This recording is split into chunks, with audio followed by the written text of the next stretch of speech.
Electronic left foot accelerator. What does it mean and how does it work? Well, in this Lamborghini here, let me demonstrate how it works. So the owner of this vehicle have some limitations in the right foot, and as you know, you're using your right foot to press the brake pedal, which is in the middle, and the accelerator pedal, which is on the right side. Now in this case, the driver will be using his left foot. Come with me, let me show you how it works.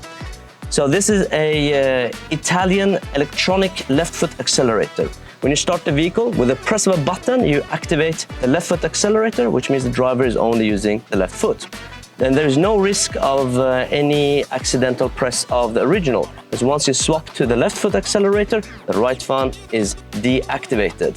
Simple as that.